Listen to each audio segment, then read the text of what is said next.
Olona roa tamin'ireo niarambona no hita ary velona soma tsara tamin'ny loza fianjy ran'ny Angidibitany Mahambo.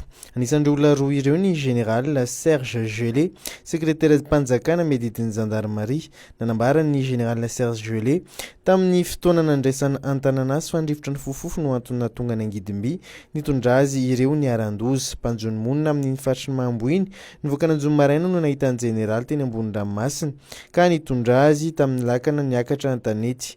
Ankoatra ny sekretera mpanjakana medidin'ny gendarmerie dia hita ihany koa velona somatsara ny adjudant chef Jimmy Laitsara Andrianarson izay mpanampy amin'ny lafiny teknika tao anatin'ity fiaramanidina ity. Olona roa mbola tadiavina sy karoana araka ny fanazavan'ny ministera ny fiarovam-pirenena manamboninaitra ambony anankiroa ka ny mpanamory ny iray ary ny tompon'andraikitra voalohany amin'ny fiarovana ny prime ministre ny faharoa.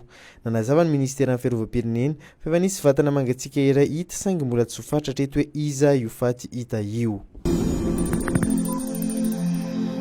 Faty misy 17 indray no hita androany talata atoandro tany Soaniranivongo noho ny filetehan'ny sambo iray tany an-dranomasina araka ny taritra avy amin'ny gendarmerie any an-toerana. Tao anatin'ilay sambo lentika izay nampiakarina tanety nahitana ireo vatana mangatsiaka 17 ireo ny loharam-baovao avy amin'ny gendarmerie any an-toerana.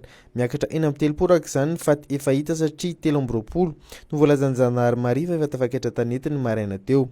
Tsy nahazo alalana hitondra mpandeha ity sambo niaran-doza ity araka ny fanazavan'ny avy eo amin'ny sampanasy samsana ny serana tsambo sy ny fitateran-dranomasina sy anony na ny APMF androany maraina. Faty misa 20 no voalazany fa efa hita ny tsingevana ny alatsinainy hariva sy ny talata maraina. Sambo ny alavany Antanambe mananara-varatra ity tradoza ity nitondra mpandeha misa 30 ka ny 70 amin'ireo hatreto no avotra mbola velona ho hatrany teo anivon'ny APMF. Nanambarany iainy mikasika ny fikasanana foana ny fanapa-kevitra ministera anjontsy ny toekarena manga namoaka amin'ny mpabimaso ny listr'ireo orinasa nazo alalana anondrana drakaka ny fikambanana sasany eo amin'ny fiarahamonim-pirenena. Misy izy ireo ny fikasan'ny gouvernement tana foana izany fanapa-kevitra izany.